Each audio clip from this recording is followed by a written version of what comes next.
गुरु प्रदत्त भाव के अनुसार, संबंध के अनुसार जब सेवा की जाती है तो बहुत जल्दी वो सेवा सिद्ध हो जाती है, आराध्य देव बात करने लगते हैं। भक्त की हर बात को प्रभु सुन रहे हैं। गोसाई जी ने कहा जाओ सब बहुओं को चूड़ी पहना दो, सुन रही ना श्री जी, इसीलिए चूड़ी पहनने गई। हमारा भाव दृढ़ होना चाहिए, भाव में कमी नहीं होनी चाहिए। जैसा हम भाव गुरु प्रदत्त करेंगे वैसा ही इष्ट देव अनुभव कराएंगे। जाकी रही भावना जैसी, प्रभु मूरत देखी तीन तैसी।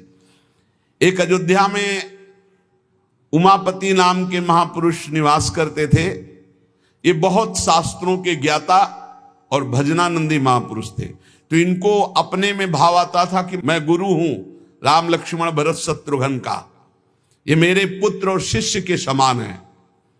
तो ये जब मंदिर में जाते कनक भवन में, तो कनक बिहारी राम जी को ये माला खरीदते हो, पहन के जाते और अपना पहना हुआ माला देते कि राम जी को और लक्ष्मण जी को पहना दो, और सीता जी के लिए कहते कि आधा दरवाजा मोड़ दो, पर्दा कर दो, बहू है हमारी। ये रोज ऐसा करते। पुजारी वैसा ही कहते, जैसा ही कहते, क्योंकि महापुरुष थे उमापति जी। पर वैष्णव जन संत जनों को अच्छा नहीं लगा कि भगवान को अपनी पहनी माला पहनाते हैं। सब वैष्णव जन खिलाफ हो गए और कहा ऐसा नहीं हो सकता, भगवान केवल तुम्हारे नहीं कि तुम आकर अपनी प्रसादी माला भगवान को पहनाते हो। तो उन्होंने कहा यदि आप लोग ऐसा कहते हो तो हमारी बात सुन लीजिए। गुरु के सामने शिष्य कभी अमनिया माला पहन ही नहीं सकता, वो हमारे शिष्य हैं। बोले हम तुम्हारी इन बातों को नहीं मानते भावुकता की, लेकिन कल से आप ठाकुर जी को अपनी प्रसादी माला नहीं पहनाएंगे। वो अमनिया माला लेके आए 10 और कहा लो पहनाओ। तो जो राम जी के गले में डालते टूट के गिर जाती, लक्ष्मण जी के गले में डालते टूट के गिर जाती। 10 माला पहना दी, वो सब टूट के गिर गई। सब संत और वैष्णव खड़े देख, बोले देखा ये भला अमनिया पहन सकते हैं जब मैं इनका गुरु हूं। वशिष्ठ भाव से वो रहते। फिर उन्होंने माला मंगवाई और सामने माला पहनी और जे ही दी कि लो पहनाओ, वो माला टूटी रही, वो माला धारण हो गई। पंडित जी ने सब संतों से प्रार्थना की कि ठाकुर जी को जिस भाव से भजा जाता है ठाकुर जी वैसा ही व्यवहार करते हैं। आप अपने स्वामी के रूप में देखते हैं, लेकिन ये हमारे शिष्य हैं, हमारे पुत्र के समान हैं। क्योंकि मैं वशिष्ठ भाव से रहता हूं, इसलिए प्रभु मेरे भाव का पोषण कर रहे हैं, आप लोग अन्यथा ना समझिए। और जब ये मंदिर जाते तो पुजारी से कह देते कि जानकी जी की तरफ का दरवाजा थोड़ा सा जैसे बहु ओट में होती है ऐसे करो, कर देते। भावानुसार पुजारी जी जे ही देखते कि उमापति पंडित दर्शन करने आ रहे तो जानकी जी की तरफ दरवाजा कर देते या पर्दा कर देते। पुजारी जी विशेष सावधानी पूर्वक ऐसा करते। ये भी भक्तों को अच्छा नहीं लगा कि तुम ही अकेले थोड़ी दर्शन करते हो कि जानकी जी का, वो हमारी माता है, हमारे सर्वस्व हैं, आप ऐसा। तो एक दिन पर्दा नहीं किया। तो जे ही उमापति पंडित जी गए तो फटाक से आधा दरवाजा अपने आप बंद हो गया। सब आश्चर्यचकित हो गए, क्योंकि ऐसा कैसे। बस ये बात समझ लो, प्रभु भाव को बहुत पकड़ते हैं, भाव ही सबसे बड़ी वस्तु है। धड़ाक से दरवाजा बंद हो गया।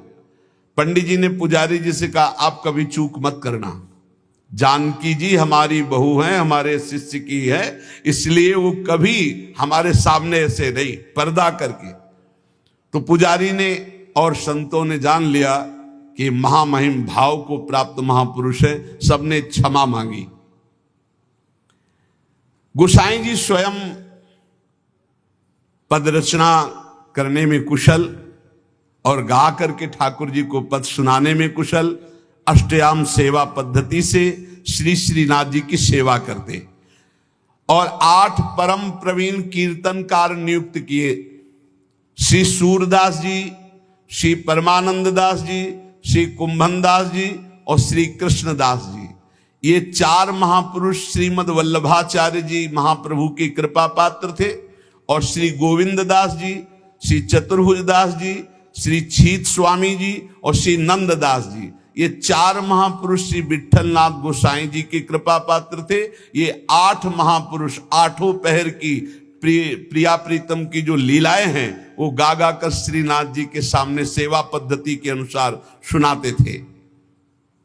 एक बार की बात है, किसी विट्ठलनाथ जी श्री ठाकुर जी को भोग लगा रहे थे, तो भोग में एक तिनका देखा। बहुत दुख हुआ कि मेरे सुकुमार लाडले ठाकुर और उनके भोग में इतनी असावधानी बनाने वाले तिनका। बहुत सावधान रहना चाहिए ठाकुर जी का, जब भोग बनाए तो बोलचाल में भी सावधानी रखे, कहीं थूक की छिट्टी ना चली जाए मुख में, ऐसा होता है। तो अगर कभी बात करनी हो तो रसोई से ऐसे करके बात करे, वैसे तो बात कम ही करे, मौन धारण करके बनाए। क्योंकि अगर हम पद जोर जोर से गाएंगे या बात करेंगे तो हमारे मुख से थूक की छिट्टी ठाकुर जी के भोग सामग्री जो बन रही है उसमें गिरना हो सकता है। कितनी सावधानी महापुरुषों के चरित्र से हमें प्राप्त होती। तिनका को देख करके बहुत दुखी हुए और कहा कि आज हम हैं, तब हमारे ठाकुर जी के भोग में तिनका निकला और कल हमारा शरीर छूट जाएगा तो तुम लोग कैसे हमारे ठाकुर जी की सेवा करोगे। तो मैं आज ही संन्यास धारण करूंगा और विचरण करूंगा, जैसा मनावे वैसा करो। आप इतना कहे तो सब लोग बहुत दुखी हो गए। सबने अनुनय विनय की कि एक बार अपराध क्षमा कर दो, ठाकुर जी के भोग में कभी त्रुटि नहीं होगी। आपने कहा हम परिहास में कभी झूठ नहीं बोलते, हमने कहा संन्यास लेंगे तो अब संन्यास लेंगे, अब हम तुम्हारे बीच में नहीं रहेंगे। श्री ठाकुर जी श्रीनाथ जी से आज्ञा लेने गए। ठाकुर जी ने बहुत उदास होकर के कहा, गोसाई जी एक गेरुआ वस्त्र हमको भी मंगवा दो। बोले आपको क्यों जय जय, आपके पास तो बहुत सुंदर सुंदर पोशाक हैं। बोले हम आपके बिना नहीं रह सकते, अगर आप सन्यास लेंगे तो हम भी सन्यास लेके आपके साथ ही चलेंगे। देखो कैसा प्यार करते, जैसे माधोदास बाबा जगन्नाथ जी को प्यार करते, तो जगन्नाथ जी से जाके आज्ञा ली, जय जय अब ब्रज 84 को साहब की लीला भूमि में जाना चाहता हूं, आदेश दे दो। बोले बाबा आपके बिना हम रह नहीं सकते। बोले नहीं जय जय, हमारे पास इतनी भोग सामग्री नहीं कि मैं रास्ते में आपको भोग लगाऊं, आपको नहीं ले जा पाऊंगा, पर हम जाएंगे ब्रज 84 को उस दर्शन करने आपकी लीला भूमि के। ठाकुर जी चुप हो गए, उनके आगे बस कहां। अब वो सुबह प्रातः कालीन चले। अब सुबह सुबह ही इतनी भूख लग आई तो उन्होंने कहा आज तक कभी ऐसी भूख नहीं लगी। तो एक माई थी, तो उससे कहा माई बहुत भूख लगी, कुछ मिल सकता है। तो बोले बाबा अभी बना देती हूं। तो कुछ समय में वो भोजन बना करके और पवाने, और जब पवा रही थी माधवदास बाबा को तो रोते जा रही थी। तो बाबा की दृष्टि गई, बाबा ने कहा माई रो क्यों रही हो। बोले इतना सुंदर सुकुमार लाडला बालक तुम्हारे जैसे बाबा जी के साथ कैसे आ गया, इसकी मां कैसे रहती होगी। तो उन्होंने भागवतिक दृष्टि से देखा तो थाल में बैठे जगन्नाथ जी पा रहे थे। बोले इसीलिए भूख लग रही थी, हमें पता क्या कि तुम्हें भूख लग रही, तुम क्यों साथ। बोले बाबा मैं नहीं रह पाऊंगा आपके। ये जरा प्यार देखो ठाकुर जी का, कह रहे बाबा मैं नहीं रह पाऊंगा। ऐसे ही श्रीनाथ जी गोसाई जी से कह रहे कि एक गेरुआ वस्त्र हमको भी मंगा दो, अगर आप सन्यास लोगे तो हम भी सन्यास ले लेंगे। गोसाई जी आपके बिना हम नहीं रह सकते। गोसाई जी ने गले से लगा लिया। तो कहा गले से लगा लिया तो मेरी बात मानो, अब तुम्हें सन्यास नहीं लेना। बोले जैसी आपकी आज्ञा। बोले सेवा में त्रुटि अगर हो रही तो जब मुझे दुख नहीं तो तुम्हें दुख क्यों हो रहा है। तो बोले तुम्हें दुख हो या ना हो, आप मेरे पुत्र हो, मेरे को दुख होता है कि मेरे लालन के भोग में तिनका कैसे आ गया। भाव समझिए। श्री विट्ठलनाथ गोसाई जी स्वयं सेवा में सावधानी पूर्वक, पर कभी कभी अगर त्रुटि हो जाए सेवा में तो बहुत ही असंतुष्ट हो। यह ध्यान रखने का विषय है कि हम केवल विग्रह की पूजा नहीं कर रहे, साक्षात श्यामा श्याम विराजमान है, साक्षात श्री जी विराजमान। हम जल पिवाएं तो उसी भाव से, भोग लगावें तो उसी भाव से, पोशाक पहरावें तो उसी भाव से। श्री गोस्वामी जी शयन करते थे गोकुल में आकर, और नित्य प्रति श्री श्रीनाथ जी की सेवा में आते। यहां जतिपुरा गोवर्धन में श्रीनाथ जी विराजमान थे, तो आप घोड़े पे चढ़ करके आते थे। यदि कहीं आने में कुछ विलंब हो जाए तो अन्य सेवा चाहे कोई कर ले, पर आरती आप ही रोज करते थे, आरती सेवा आप ही करते थे। आज भी बल्लभ कुल में नियम चला आ रहा है कि और ठाकुर सेवा तो सब मिलके करेंगे, लेकिन आरती गोस्वामी वंशज ही करेंगे। श्री ठाकुर जी की अक्षुण्ण सेवा गोस्वामी जी अपने बालक के समान मानकर करते। जो भगवन्निष्ठ सदाचारी पुरुष होते हैं तो उनका प्रभाव सबके ऊपर पड़ता है। उस समय भक्ति का वातावरण एक बन चुका था, जिसको देखो सब भगवान की भक्ति में निमग्न। जो श्री विट्ठलनाथ जी थे, ये श्रीमद वल्लभाचार्य जी के द्वितीय सुपुत्र है। आपका जन्म प्रादुर्भाव विक्रम 1572 में काशी के निकट चुनारगढ़ में हुआ। श्री आचार्य महाप्रभु वल्लभाचार्य जी ने प्रयाग में अड़ैल में आकर आपका जन्मोत्सव मनाया। बड़े शुभ संस्कार बचपन से ही। आचार्य महाप्रभु जी के निरीक्षण में आपने समस्त शास्त्रों का सम्यक अध्ययन किया और गृहस्थाश्रम में प्रविष्ट हुए। आपकी 2 पत्नियां थी, रुक्मिणी जी और पद्मावती जी। श्रीमद वल्लभाचार्य महाप्रभु जी के गोलोक गमन के अनंतर उनके ज्येष्ठ पुत्र श्री गोपीनाथ जी, ये द्वितीय पुत्र से श्री विट्ठलनाथ जी। गोपीनाथ जी आचार्य गद्दी पर बैठे, परंतु थोड़े ही समय में वो गोलोकवासी हो गए। और गोपीनाथ जी के जो पुत्र थे श्री पुरुषोत्तम जी, वो अभी बाल्यावस्था को थे, तो विट्ठलनाथ जी को ही सारा कार्यभार संभालने को मिला आचार्य गद्दी का। ठाकुर जी की सेवा, ठाकुर जी का सब ऐश्वर्य श्री विट्ठलनाथ जी संभाले। श्री विट्ठलनाथ जी संभाले तो, पर कृष्णदास जी ये वल्लभाचार्य जी के शिष्य और ये संपूर्ण सेवा सामग्री के अधिकारी थे। यहां एक बहुत सूक्ष्म विषय निकल के आता है कि कभी गुरु और गुरु वंशज के प्रति थोड़ा भी हे भाव न कर ले, नहीं तो दुर्गति पक्की है, चाहे जितना बड़ा उपासक हो।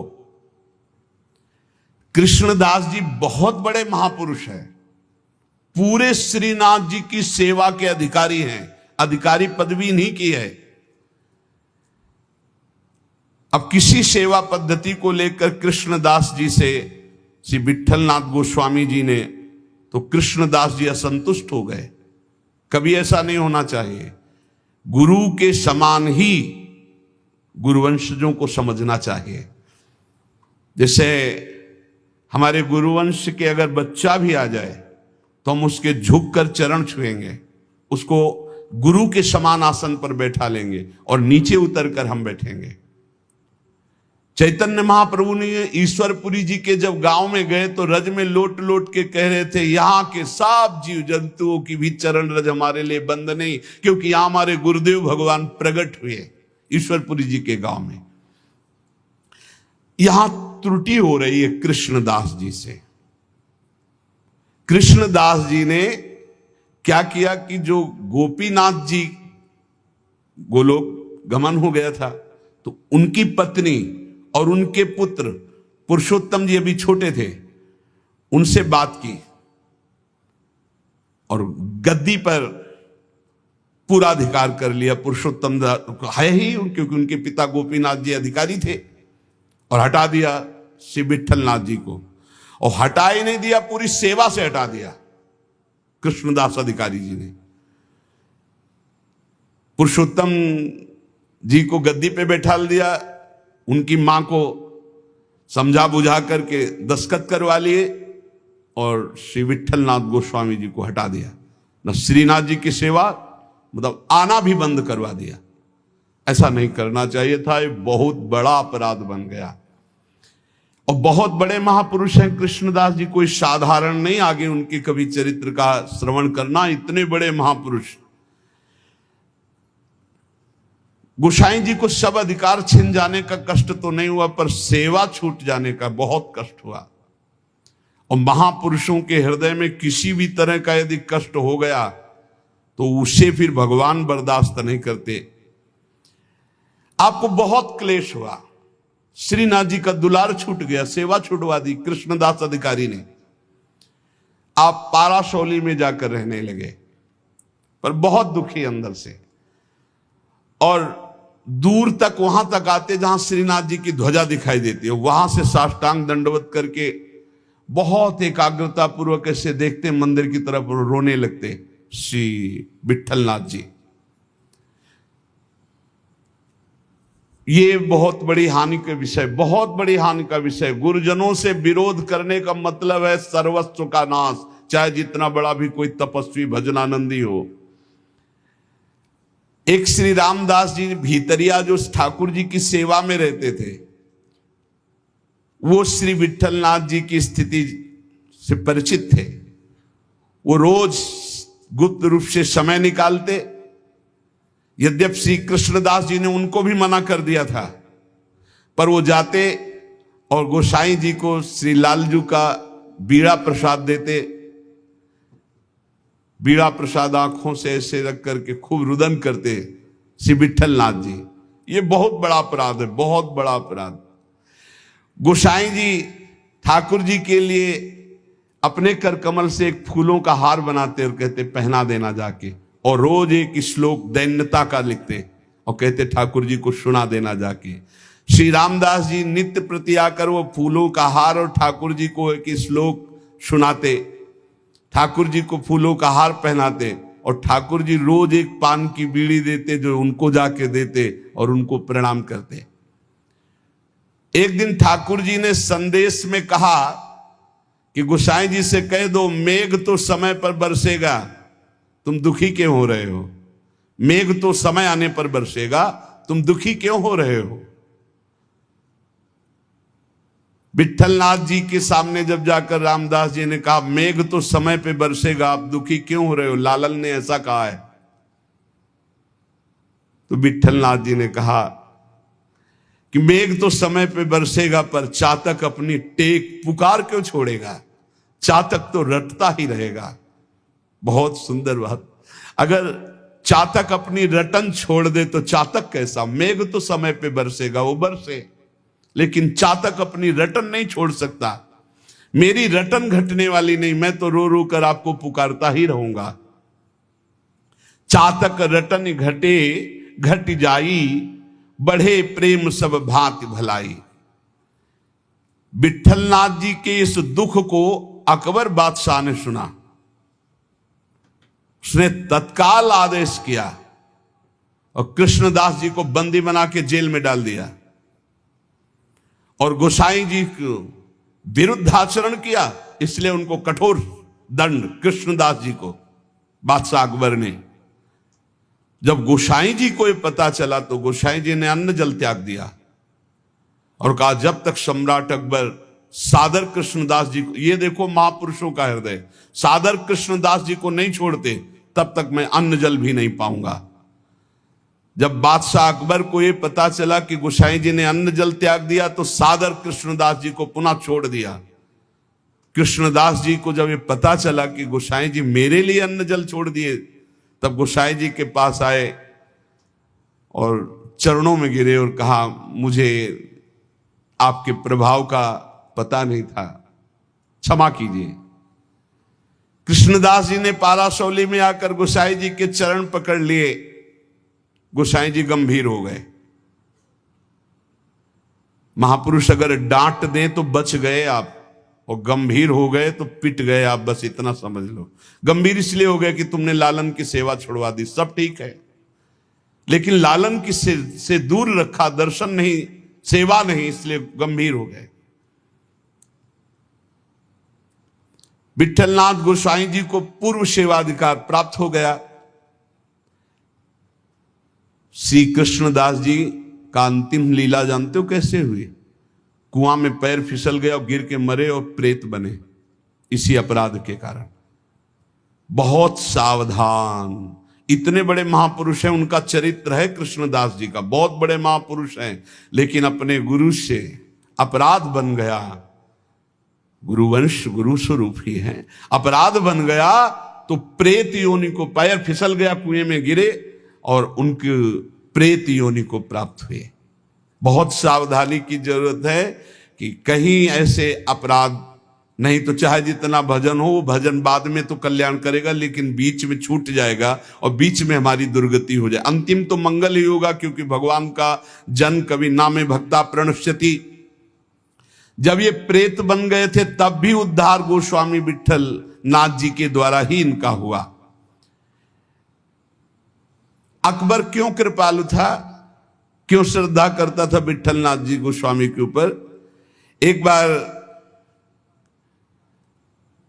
श्री यमुना जी में स्तोत्र का गायन का, कंचन वर्ण तेज चमकता हुआ विट्ठल नाथ गोस्वामी जी का, तो अभी स्नान करके यमुना जी की आराधना कर रहे थे, तो उधर नौका में जल विहार करते हुए इसकी बादशाह की कोई हिंदू बेगम होगी, तो वो दूर से देखा कि तेजस्वी तो भगवान के समान है। नौका समीप ले गई, उतरकर चरणों में बंदन किया। विट्ठलनाथ गोस्वामी जी को देखकर उसे पक्का लगा कि ये जो आशीर्वाद दे देंगे तो पक्का। तो उन्होंने कहा कि आपसे मैं एक ही आशीर्वाद चाहती हूं कि मेरे बादशाह मेरे अनुकूल रहें। हर पत्नी यही चाहती है। आप कृपा करके कोई ऐसा जंतुर बांध दीजिए, कोई मंत्र बता दीजिए, कोई उपाय बता दीजिए कि बादशाह सलामत हमारे बस में रहे, हमारे अधीन रहे। आपने मुस्कुरा दिया कि मैं एक जंतुर देता हूं, इससे बादशाह तुम्हारे अधीन रहेंगे, और दोहा लिख करके भुजा में बांध दिया। यंत्र मंत्र और तंत्र को भूल करो जन कोय, पति कहे सो कीजिए वो आप ही बस होए। ये दोहा लिख करके बांध दिया। दूर से गुप्तचर लगे रहते थे। गुप्तचर ने कहा कि विट्ठलनाथ गोस्वामी जी ने कोई जादू टोना करके आपकी हिंदू बेगम की बाह में जंतुर बांध दिया है। तत्काल आया, जब वो महल तोड़ दिया जंतुर और उसे कहा खोला जाए, खुला गया। और जब ये दोहा पढ़ा कि यंत्र मंत्र और तंत्र को भूल करो जनि कोई उपाय मत करो, ये यंत्र तंत्र मंत्र जंतर वाला, पति की आज्ञा में रहो, इसी से पति अधीन हो जाएगा। जब ये दोहा पढ़ा कि पति की आज्ञा का पालन रूप परम बल है जो पति को अधीन कर लेता है, बहुत प्रसन्न हुआ और कहा इसी समय मुझे विट्ठलनाथ गोस्वामी के चरणों में जाके प्रणाम करना है और उनके दर्शन करने। तब से बहुत श्रद्धा विट्ठलनाथ गोस्वामी जी के ऊपर, और वो आकर के गोकुल में और गोवर्धन में बहुत सी संपत्ति जमीन ये सब विट्ठलनाथ गोस्वामी जी को दी। श्रीमद वल्लभाचार्य महाप्रभु जी ने पुष्ट मार्ग का प्रवर्तन किया। विट्ठलनाथ गोस्वामी जी ने उसका बहुत प्रकाश किया। श्री सूरदास जी, कुंभनदास जी, परमानंद दास जी, कृष्णदास जी, ये वल्लभाचार्य जी के शिष्य, और नंददास जी, चतुर्भुजदास जी, श्री गोविंद दास जी, श्री छीत स्वामी, ये विट्ठल नाथ जी के शिष्य, ये रात दिन ठाकुर जी की सेवा में, पद गायन की सेवा में रहते थे। जिस समय महाप्रयाण का समय आया तो विट्ठलनाथ गोस्वामी जी ने सातों पुत्रों को बुलाया और अलग अलग ठाकुर जी प्रदान किए। 7 पुत्र श्री गिरधर जी, श्री गोविंद जी, श्री बालकृष्ण जी, श्री गोकुलनाथ जी, श्री रघुनाथ जी, श्री यदुनाथ जी और श्री घनश्याम जी। ये 7 पुत्र श्री विट्ठलनाथ गोस्वामी जी के थे। सातों को अलग अलग ठाकुर सेवा प्रदान की। श्री गिरधर जी को श्री ठाकुर मथुरेश जी, जो वर्तमान में जतिपुरा गोवर्धन में विराजमान है। श्री गोविंद राय जी को श्री श्रीनाथ जी, जो वर्तमान में राजस्थान में श्रीनाथ द्वारा में विराजमान है। श्री बालकृष्ण जी को श्री द्वारिकाधीश भगवान जो वर्तमान में काकरौली में विराजमान है, श्री गोकुलनाथ जी को जो वर्तमान में श्री गोकुल में विराजमान है, श्री रघुनाथ जी को श्री गोकुल चंद्रमा जी जो वर्तमान में कामवन में विराजमान है, श्री यदुनाथ जी को श्री बालकृष्ण भगवान जो वर्तमान में सूरत में विराजमान है, श्री घनश्याम जी को श्री ठाकुर मदन मोहन जी जो वर्तमान में कामवन में विराजमान है। इन सातों पुत्रों को सात ठाकुर की सेवा प्रदान की और चल अचल संपत्ति का बंटवारा किया और समस्त वैष्णवों को बुलाया और कहा आज हमें ठाकुर जी बुला रहे अपने धाम में। ऐसे जाना होता है महापुरुषों का। मृत्यु मृत्यु नहीं, महोत्सव होता है। सब वैष्णव जनों को बुलाया और बोले आज जो है ठाकुर जी बुला रहे हैं अपने निज सेवा में, निज धाम में। इनके पीछे पीछे पुत्र जो सातों पुत्र थे वो पीछे पीछे गए। आप चल करके जतिपुर आए, आपने निज कंठ की माला चतुर्थ पुत्र श्री गोकुलनाथ जी के गले में डाल दी और कहा सब वापस हो जाओ, अब मैं परम धाम जा रहा हूं। और गुफा में प्रवेश करने लगे तो सबसे बड़े पुत्र गिरधर जी ने आपका वस्त्र पकड़ लिया, तो केवल वस्त्र ही हाथ में रहा और आप अंतर्ध्यान हो गए, सदैव भगवान के धाम को गए श्री विट्ठलनाथ गोस्वामी जी। फिर आकाशवाणी हुई कि मेरा जो वस्त्र तुमने पकड़ा इसी से मुझे अंतिम संस्कार जो होते हैं वो अंतिम उत्तर क्रिया इसी से संपन्न करो और जैसा हमने आदेश दिया वैसा कहना।